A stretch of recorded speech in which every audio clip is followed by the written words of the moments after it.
Tony, how important is it to, or how good is it to get off to a good start, 3 runs in the first to kind of allow everybody to play a little more open? Yeah, it's huge. I think it's a byproduct of how sound they showed up to the park today, or just the energy that they had was interesting to me, because I would rate it number 1 to this point in the year. That's encouraging because we should be making progress in every category, but Wednesdays are not your typical day that you play, and I think this is our last Wednesday, or at least our last week where we'll play 2 games. So to me, they had more reasons to not show up focused today. They won last night. Sometimes you have a tendency to look towards the weekend just as a kid in general, but especially when you get to play on Friday nights, that's as exciting as it gets, I feel. But they were locked in. That was a byproduct of that. And it allowed us to joystick some guys around on the mound and later in the game. So I will say that I think we needed to play a more complete game. But, you're not always going to put runs on the board. They got good arms. They're well coached, and, our guys made a couple base running mistakes that popped up, but, it was encouraging to see that we came out of the gates like that 2 days in a row, really, if you look at it. What's impressed you most about A.J. Russell and his 6 or so innings he's thrown so far this year? Yeah, that's a good question, because we think he's a confident kid, but there's no way he's more confident in himself than the coaching staff is. We believe in him a lot. And obviously when you recruit somebody, you think that, but then there's a time frame between when you commit to a school and when you actually end up at the school. And of course, there's a signing period in there too. But nowadays, how early some of these baseball guys are committing. And he wasn't that young, but that period in between there, he got real good. And then when you get with Frank and Q, and Woody's a big part of what we do with our pitchers too in the training room, you should get better, and he has. So it's exciting more than anything to see how well he's doing. And then also Christian Moore and Frank and I were in the corner of the dugout kind of talking, like he's just kind of knocking on the door of what he can do in the long run. And we'll respect the fact he's a freshman and has some time, but pretty exciting. I don't even know if that answers your question, but he's exciting. There's a few more weeks until you get there, but you envision him being a guy that's going to get weekend innings in SEC play? Yeah, I think so. I wouldn't say we're lost, but we're searching a little bit to put pieces of the puzzle in the right spot. I think we've got a lot of puzzle pieces, if we're going to roll with that analogy, and it can make a complete picture that we're very happy with.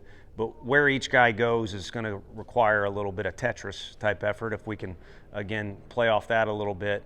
And it'll be interesting. I think he's shown he could finish a game because you're going to get strikes. He could start a game because he's kind of been trained to be a starter for us. And then anything in between, which he's already done once, we're confident in as well. So what guys are going to do maybe a little bit better than him, or where we decide it's best suited for the team, we'll see. How have you been impressed by inserting Blake Burke into the middle of the lineup this season, and seems to be driving in runs like he's been in that role for a while? Yeah, certain guys kind of sense it. Manny Ramirez was one of those guys when he was playing, but certain hitters kind of sense an opportunity that I can get an RBI here.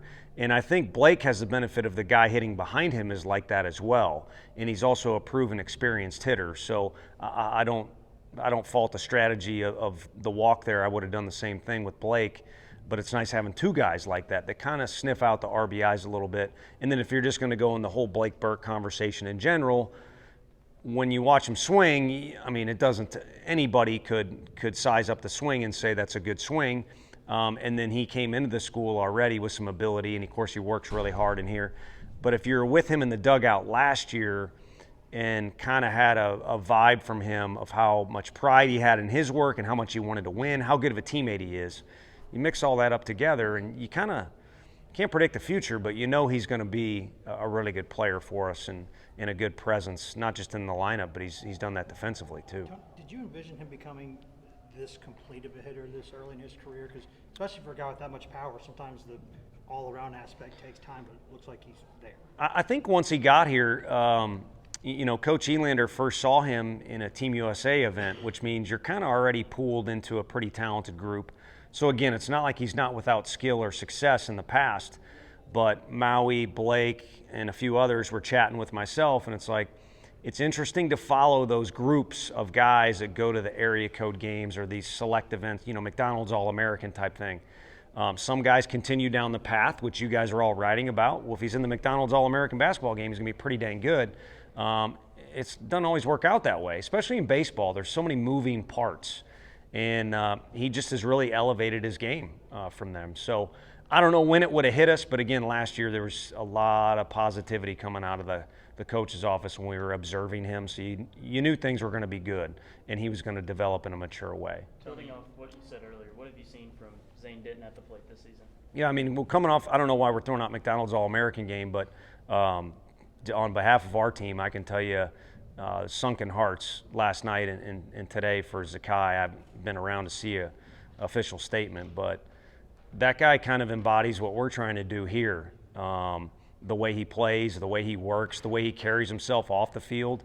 If I was a Kentucky basketball player, I would not like that guy because he plays with some attitude and he plays hard, plays with a chip on his shoulder.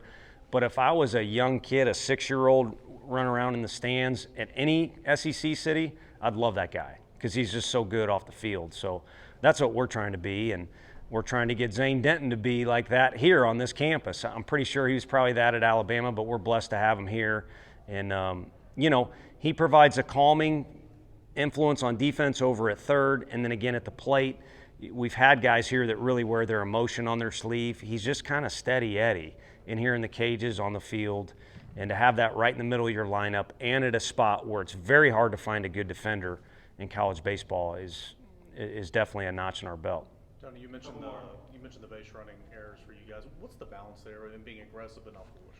Well, I think for us, we harp on and we spend a lot of time and try and press the buttons for them to be aggressive.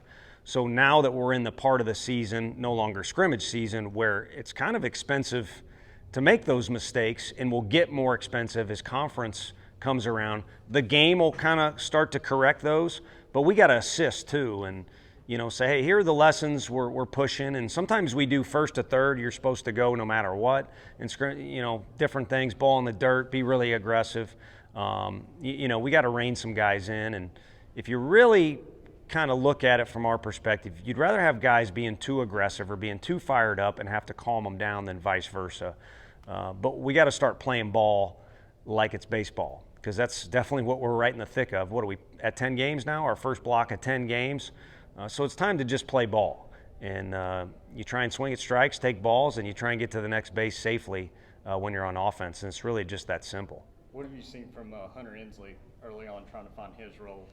Yeah, he's doing the best he can with what he's being provided. And I think any kid out there who has the excuse of, well, I need to get in a rhythm and I haven't played every day, that you can use foul language to describe that mentality. But it is a lot easier to come to the park every day and be in the lineup and rack up a bunch of at-bats and things like that. So he's kind of caught in the middle of that, and when he's been out there, for the most part, he's done really well. And what he needs to understand, and most kids need to understand, is it's not necessarily what you do, but kind of how you do it. And you got to strike out in this game, and you're going to, Reese Chapman, for instance, tonight, as a young freshman, I don't think he'd be like this. He might go back to the dorm saying, man, I had a chance to hit. I didn't get a hit. Well, he dang near drove that thing out of the park, and he looked really good in the box doing it. So for us, we're kind of watching more how he goes about it. And Hunter Inslee's gone about his business pretty well and almost had what to date would be the biggest hit of the year. Unfortunately, Arizona's got a really good defensive third baseman. Closer, Wyatt and Camden, to being able to get on the mound? Yeah, to the point where it's kind of getting silly, the back and forth between me and Camden. Much sooner than later for him. And then Wyatt has finally got into a deal where it's no longer 2 steps forward, 1 step back. It was a official timeout, just to be honest with y'all. And then, okay, let's ramp it up and get that progression. So a little bit more steady is the race for him. And Camden, we've officially reached the point where he could throw this weekend if we want him to, and we'll just talk as coaches and kind of figure it out. You guys, I think we're talking to big man Joyce about, it's a good problem to have some depth. I mean, we're searching for ways to get guys out there to the point where if I'm you all, you're probably cussing me a little bit because I go out there to make a change in a weird way, but it's to try and get guys involved and make sure, again, no stone unturned going into conference play.